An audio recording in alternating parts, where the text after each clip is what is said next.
हाय, मेरा नाम भूमिका वर्मा है। मैं लखनऊ से हूँ। कुछ सालों से मुझे यूटीआई की प्रॉब्लम रही है, बट हर बार डॉक्टर्स को दिखाते थे तो वो मुझे मेडिकेशन देते थे, उससे यूटीआई ठीक हो जाता था, लेकिन फिर रिपीट हो जाता था। कॉज़ नहीं पता लग रहा था। फिर वहाँ से हम अपोलो आए।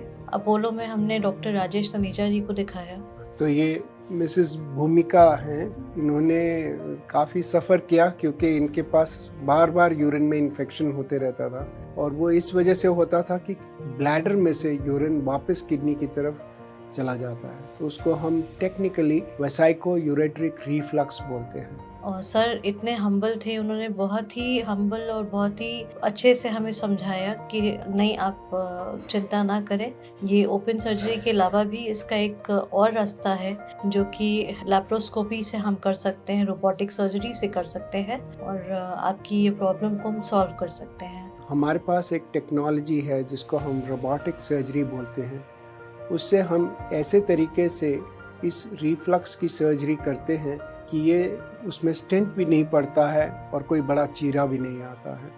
तो हमने फिर उन्हीं के वर्ड्स को लेके हम आगे बढ़े। हम यहाँ पे एडमिट हुए। वेसाइको यूरेट्रिक रिफ्लक्स जो है वो कुछ लोगों में, जैसे भूमिका जी के लिए, जब ये यूरिन पास करती थी तो एक जेट ऑफ यूरिन वापस किडनी की तरफ दौड़ के जाता था जो कि किडनी को डैमेज करता था। न केवल डैमेज करता था, वहाँ पर इन्फेक्शन भी पैदा करता था। तो ये एक तरह का वाल्व होता है जो कि डिफेक्टिव था इनके ब्लैडर में और हमारा काम था कि इस वाल्व को रिपेयर करें।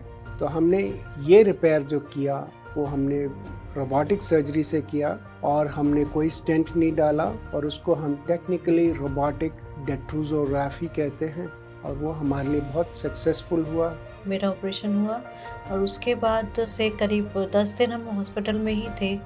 बट उन 10 दिनों में भी सर रोज़ हमसे आते थे, रोज़ मिलते थे, रोज़ हमारे वाइटल सारी चीज़ें चेक करते थे और अल्टीमेटली फिर जब रिलीफ हुआ तब उन्होंने हमें डिस्चार्ज किया है। मेरे बहुत इम्प्रूवमेंट है, काफ़ी इम्प्रूवमेंट है।